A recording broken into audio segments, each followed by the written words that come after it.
2,000 years, Christians across culture, language, and continents have spoken the same word. We believe in one God. The Nicene Creed is not a dusty relic or a routine part of church service. It is a living confession, a concise yet powerful statement of what Christians believe about God, Christ, the Spirit, the Church, and salvation. It shapes how Christians see reality, truth, and themselves. The Creed did not emerge in a vacuum. It was forged in moments of crisis and confusion. And to understand why it still matters, we must return to the question that made it necessary. Jesus asked his disciples, "Who do you say that I am?" Before commands, reforms, and ethics, Jesus placed his identity at the center. The early church quickly realized that everything depended on how this question was answered. The New Testament presents a tension. Jesus speaks with divine authority, he forgives sins, he commands nature, he receives worship, yet he also grows, suffers, prays, and died. Set within Israel's uncompromising belief in one God, this raised a serious problem. Is Jesus truly God? Or is he lesser divine being? Or is he simply a remarkable human teacher? This was not an abstract debate for theologians in ivory towers. It was pastoral, practical, and deeply personal. If Jesus were not fully God, Christian worship would be misdirected. If he were not fully human, salvation would not truly reach us. The question, "Who is Jesus?" demanded a clear and faithful answer. The Nicene Creed is a church's sustained response, grounded in scripture and forced to guard the faith against distorted teachings. When it confessed Jesus as true God from true God, it is not indulging in philosophical excesses. It is protecting the heart of Christian faith. Christianity stands or falls on who Jesus is. This challenges our modern instinct towards self-definition. Today, identity is often treated as fluid and self-curated.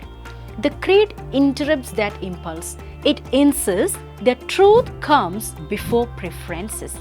We do not begin by deciding who we are, we begin by responding to who Christ is. Everything else flows from that. The Creed opens with a simple phrase, "I believe," in Latin iteration, and in the Greek original tradition, "we believe." "I believe" highlights personal responsibility. Faith is not automatic. It cannot be inherited without engagement, nor outsourced to institutions. Each person ought to stand before God and say, "This is what I believe."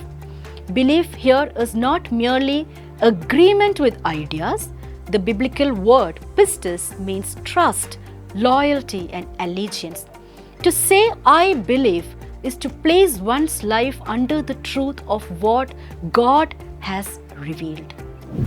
"We believe" reminds us that Christian faith is communal. This faith is received, not invented. We are baptized into a story that began long before us and will continue long after us. When faith feels fragile, when doubt, suffering, and exhaustion sets in, this faith of the church carries us forward.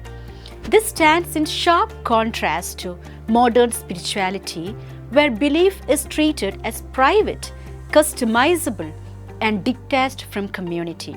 When Christians recite the Creed, they join a chorus across centuries, martyrs and monks, ordinary believers and great thinkers across culture and continents. In a fragmented world, this creed forms a people anchored in shared beliefs. That shared confession became necessary in the 4th century when a gifted teacher named Arius began spreading a persuasive idea. Wanting to protect God's uniqueness, He taught that the Son was the highest of all creatures, pre-existent and exalted, but still created. His view was summed up in a phrase, "There was a time when he was not." It sounded reasonable, but its implications were devastating. If Christ were not eternal, if Christ were not fully God, then salvation itself would collapse. A created being cannot reconcile humanity to God. In response, the Council of Nicaea met in AD 325. The decisive moment came with one word, homoousios, of the same essence. The Son does not merely resemble God, he shares the very being of the Father. This was not a philosophical invention, it was a theological necessity. Errors required clarity, and creeds did not create new beliefs, it clarified what Christians had already been worshipping. As C.S. Lewis would later observe, good philosophy is often necessary, if only to answer bad philosophy. In a world shaped by opinions, algorithms, and my truth, the Creed confronts us with a truth we did not design and cannot control.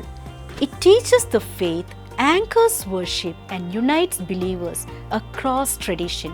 It offers substance instead of sentiments and direction instead of confusion. The Creed does not simply describe who Christians are, it makes us who we are. At its heart, it tells a story of a God who creates out of love, enters history in Jesus Christ, suffers, dies, rises bodily, and brings creation to its fulfillment. It is not merely informational, it is salvific. Belief leads to worship, and worship reshapes life. The Creed stands as a counter-cultural act of allegiance. It calls us out of isolated opinions into shared beliefs, out of self-definitions into received identity, and out of uncertainty into trust.